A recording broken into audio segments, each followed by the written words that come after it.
everyone. My guest today is Emmy and Tony Award-winning actress and singer Kristin Chenoweth. Her talent as an artist includes roles in films, television, and stage. She has a star on the Hollywood Walk of Fame and was inducted into the Hollywood Bowl Hall of Fame. She has 3 solo albums and multiple Broadway soundtracks to her name. Her list of credits are long, but some highlights include, on Broadway, You're a Good Man, Charlie Brown, Wicked, Promises, Promises, and On the 20th Century. Her TV series and specials include roles on The West Wing, Pushing Daisies, Glee, The Music Man, Annie, The Good Wife, and The Muppets, as Kristin Chenoweth. Her films include, by the way, in my house, the benchmark for fame. My 9-year-old will say to me, "Is she famous enough to be on The Muppets?" That's all, it's not the Walk of Fame, it's not an award, but could she be herself on The Muppets? And I said, yes, Kristin Chenoweth is Kristin Chenoweth on The Muppets. He's like, she's done. And this is why you've raised him well. I've raised him well. Yet, I digress. Her TV series and specials include roles on The West Wing, Pushing Daisies, Glee, The Music Man, Annie, The Good Wife, and The Muppets as herself. Her films include Hard Sell, The Boy Next Door, The Opposite of Sex, Descendants, RV, The Peanuts Movie, Rio 2, You Again, Deck the Trails, and The Pink Panther. She has her own line of jewelry, which is sold on HSN. She has hosted the Tony Awards. She has a best-selling autobiography called A Little Bit Wicked. She is devoted to the Broken Arrow Performing Arts Center in her home state of Oklahoma, along with many other charities. She has performed at Carnegie Hall and with symphony orchestras all over the globe. Welcome, Kristin Chenoweth. Hi, my darling. So I have a question for you. It's a really important one. Okay, I'm listening. So this is my first one. Is it true that the way to get to Carnegie Hall is practice, practice, practice? I'm so proud of you right now. Yes. Don't you remember asking me that question probably in Charlie Brown rehearsals? By the way, I still practice. Girl. Do you? Yes. You still have to practice? I still go to Joan later for my voice lessons. I still work hard. I bet you do.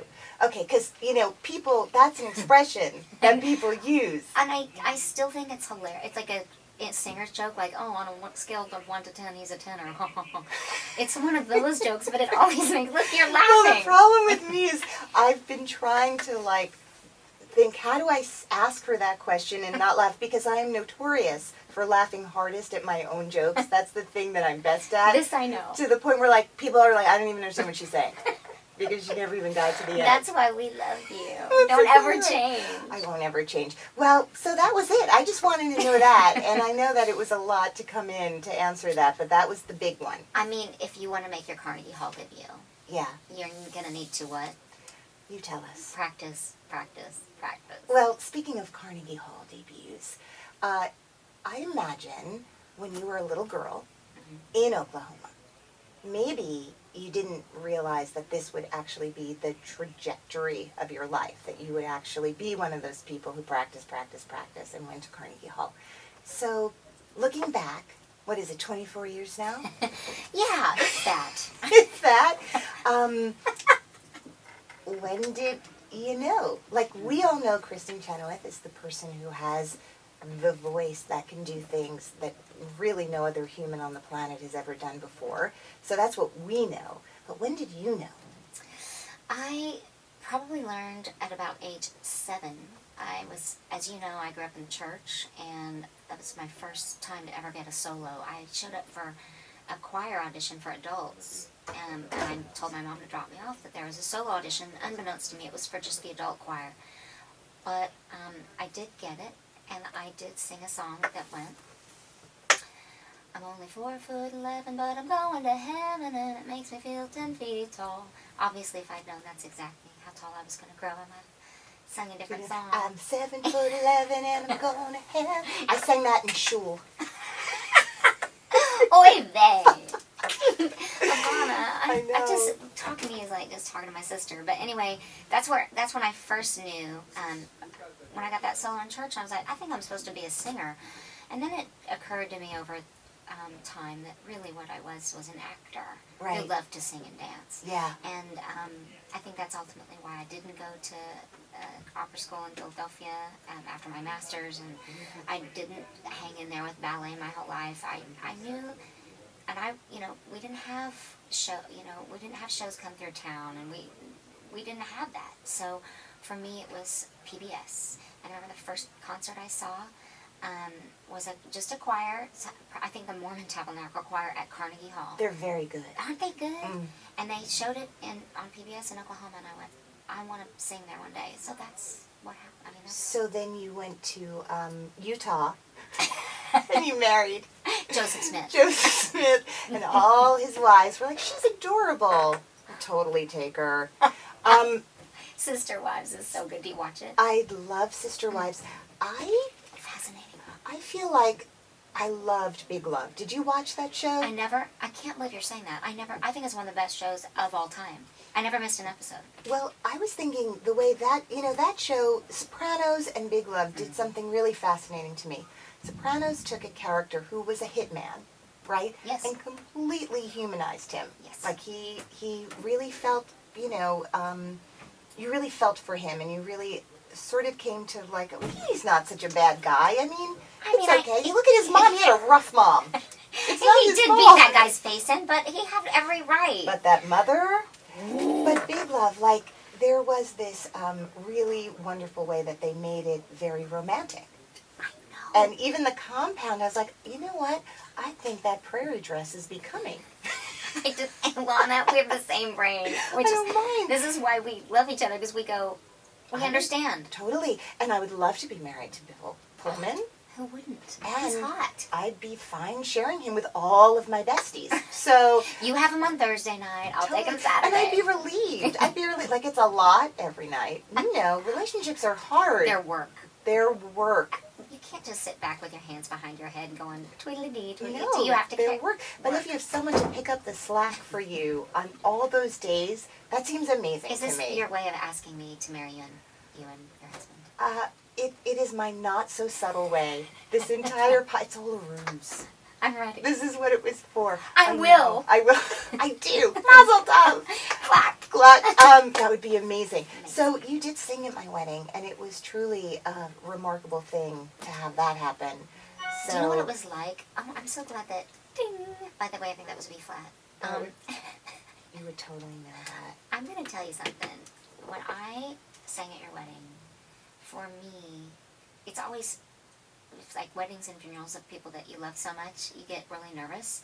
But when you're looking across and seeing one of your, like, sisters being so happy in life, and that moment to be able to witness it with those who love you the most, it's a memory that I take with me, and actually is an example to me of what true happiness looks like. Honestly, I know it's work. I know, I get it. No, I've not been married, but I've been in long relationships. And I don't have children, but I have a lot of kids that I take care of and love.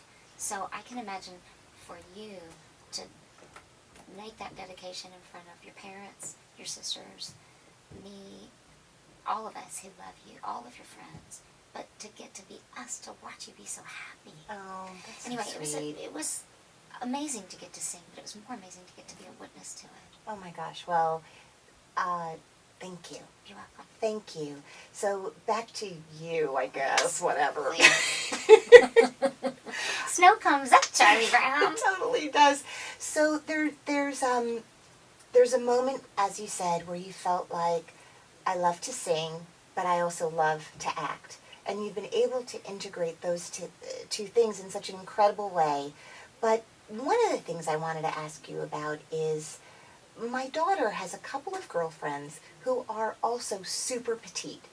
Yes. And they call themselves the Littles. There's 3 of them.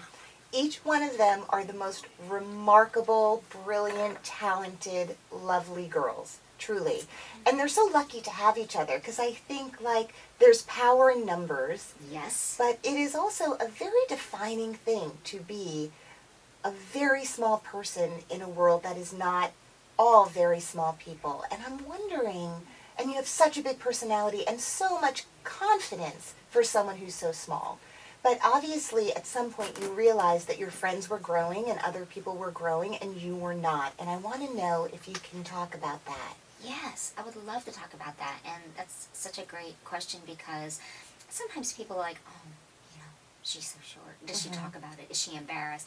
I am so not embarrassed of my height. I have been, of course, your daughter, her friends, each of us, you, I have been, I think, you know, that word bullied is pretty strong, but we all have our thing that we've been teased about, right? Obviously, I don't sound like Demi Moore, and I'm petite. So, growing or lack thereof, you know, all my friends in Oklahoma, you know, I just remember going to the mall and going to, remember the store called 5, 7, and 9? No. It would have like, it was like size 5, 7, 9, 12, and Okay. I was like, do you guys have negative too? And of course, I think I remember when Lane Bryant came out, and I was like, oh, cute clothes. And I went, I was like, you guys have double zeros? And they were like about ready to take me and smack me over the head. They're like, this is a plus size. But even then, we didn't have petite. So clothing, and you know, I go to the Gap Kids. You were with me many times when I would go and get a jacket at Gap Kids. I think it's important for, especially for your younger listenership, to understand that the things that make you, that are different about you, really do set you apart. Little would I know that many years later in my adult acting life, I would play a 5-year-old and that my size would probably work for me. Yeah. But yeah, there's been, you know, there's times when I go, today I was at a event and the counter's like up to my chin. So yeah, I still am like, oh, I You wish- need to have your people vet that for you. Seth, They need to, I'm Seth, sorry. get on it. Come If on she's now. going to, the counter cannot be up to her neck. I'd like to make a deposit. Think That's about how not- difficult that is. But yeah, it's always something that has been, that I have obviously been aware of because others have pointed it out to me. Right. I was bold enough to do the Miss America pageant system. Again, realizing when I'm standing up against girls that I'm petite, not when I'm by myself. And I think the main lesson that I learn and keep remembering is compete with yourself. That's it. Short, tall, skinny, fat, no matter what color, just do you. Right. That's all you can do. I mean, I'm not going to grow. No. No, you're not. And we're all here today to sit you down and just explain to You know, you. I always look up at you, and I mean, literally look up at you, but like always, like I want her whole body because just you have that long, sleek thing that we always want, right? I have to get things that elongate me. Right. I'm glad you asked this question. Yeah, As well- a woman, I appreciate being able to talk about it. But I also, I also think so much about what would I tell young Ilana, and what would Kristin tell young Kristin, and there are those kinds of, in films that happens, where you can trade places with someone, and but in real life, you're just hanging in there with yourself, and it's hard. And I even know, just having a 12-year-old, I can tell her all day long all the things that inspire me Right. about her, Right. until it is self-generated, until that core is inside you. It's just it's a nice distraction in the moment, but then you go right back to the same tape about what makes you not feel like who you want to be, a normal, or what the accepted. exactly. So, but you have a tremendous amount of confidence, and I'm wondering when that grew. I'm glad you brought that up because you were talking about your daughter and you know you can do so much, right? Right. Until it clicks within her. Right. I too had a mom, and you know her. So Junie, you know that she, mothers and daughters are a tricky bag, but they're also the best. Like I would never. I feel so lucky to have had a mom that instilled in me self-esteem, which I think is the biggest gift you can give your child. Of Do you course, I know still have. how? Do you Yeah. remember things she said when you were growing up? I mean, I know that religion was a big part of your lives, and that is a very stabilizing force for people to have a strong faith. So I envy people who have that. But what were things or ways in which she gave that to you? Oh my gosh, so many things not even having to do with that. Like, I can remember one time, just to be really honest, I don't really talk about it, but my dad's company went through a very hard time, and we went from having pretty, solid, secure life to all of a sudden not. And I mean, when you're younger, to understand that you're not going to the fancy store anymore, and this, of course, then I was like so lucky and blessed that I wasn't aware enough. It was when we lost things that I went, oh no. And she would go, it doesn't matter if you go to the Five and Dime store or you go, in our town it was Dillard's, the nice store. She's like, because honey, they're not going to have clothes for you in either place. We're going to the child store anyways. It doesn't matter. We're going to Petticoats and Britches, but which was our child store. But she said, literally, it doesn't matter where if it's how you feel within. Beauty is as beauty does, she would always say. So she would say, if you feel good about yourself and feel happy, that's what comes across. And I was always like, yeah, well, I'm not, or whatever. Right. But it was things like that, believe it or not. Like, walk tall. You might be the shortest one, but walk tall. You don't, who cares? Like, think about it, Kristin. I mean, she was that voice. Right. So she was strong. A little no-nonsense.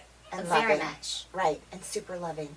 Super loving, and also did tough love when she needed to, which I think is important for parents.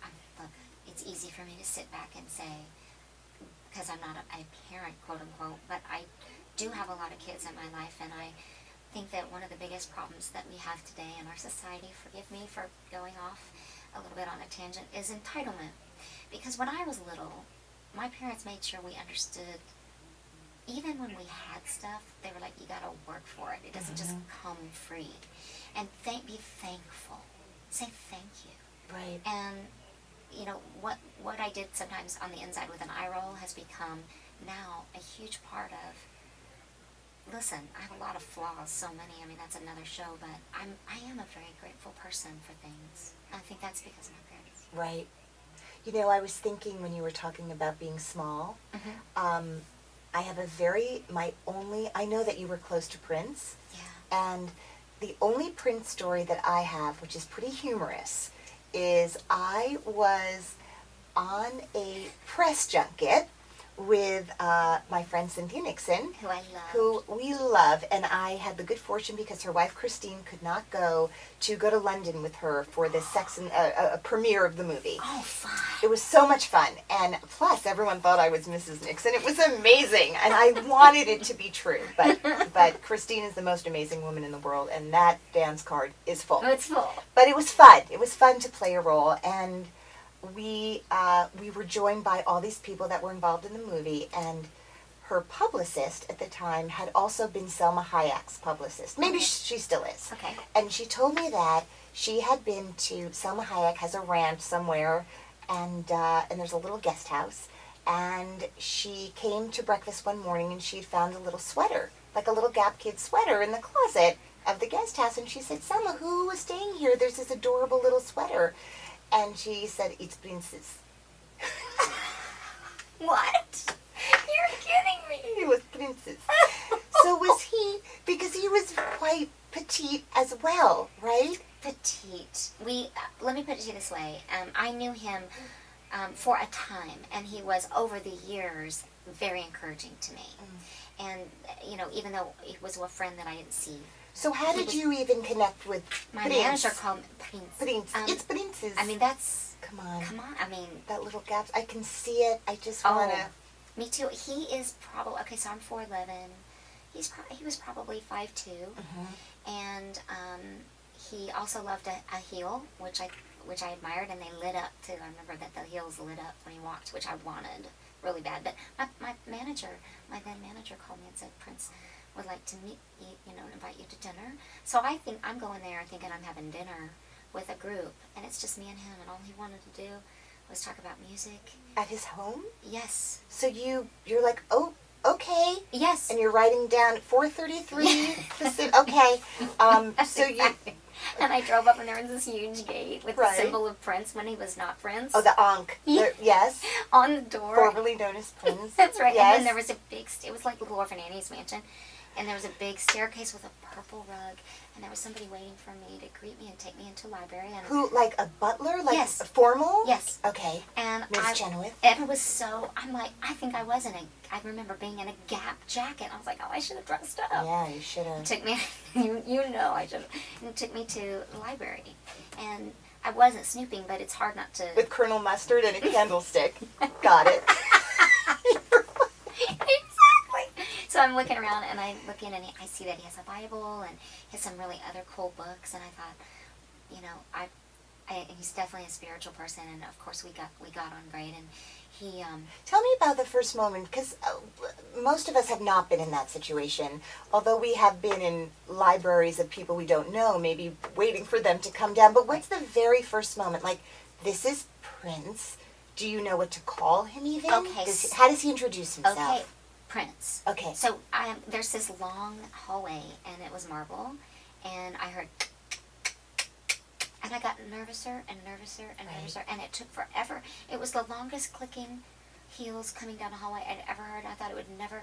And he comes in, and he's looking fantastically hot, just how he was. He's beautiful. He was, and he had his hair, and he had on a white silk suit, and he said, "Hi, Kristin. I'm so glad you came." And I went, I don't know what to say to you right now. And I think I said, "Do I call you Prince? What do I?" And he goes, "You call me Prince, but just relax. This is just about.